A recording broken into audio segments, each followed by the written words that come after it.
Kurdish fighters retreating from the so-called safe zone. But Turkey says its patrols will determine if the withdrawal was in line with the deal it signed with Russia last week. The safe zone is a 440-kilometer long and 32-kilometer deep area that stretches from Jarablus northwest to Malikiya on the border with Iraq east. Turkey has insisted on establishing a buffer zone on the border with Syria, saying it's crucial to prevent the People's Protection Unit, the YPG, from expanding its influence.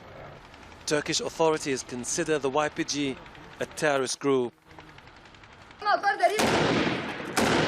For the US, though, the YPG, the main Kurdish faction in the Syrian Democratic Forces, or SDF, was a crucial ally in defeating ISIL. The retreat of the Kurdish fighters would be a crucial moment for President Recep Erdogan, who has been warning against a full-blown military confrontation if Syrian Kurdish fighters remain in the safe zone.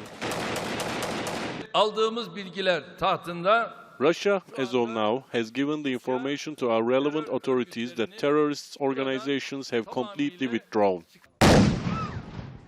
It was a tense day. A mortar landed near a Russian military personnel in Gaziantep on the border with Turkey. Russia and Turkey carry out joint patrols in those areas.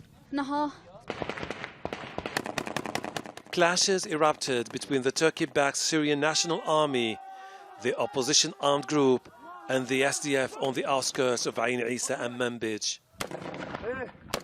In the meantime, as the SDF fighters pull out, Syrian government troops are redeploying, taking over more territory. Our redeployment will continue until we reach the Iraqi border. God willing, we will rescue the people from the Turkish invasion and terrorist groups. But on the ground, it's Russia and Turkey that have the upper hand. They support rival groups in Syria, but managed over the last few years to set aside their differences and broker a deal to end the Syrian conflict. Turkey wants to establish observation posts in the safe zone, warning that any push by the Syrian government or the SDF to move to the area will be met by force. Hashem Ahelbarra, Jazeera, Gaziantep, on Turkey's border with Syria.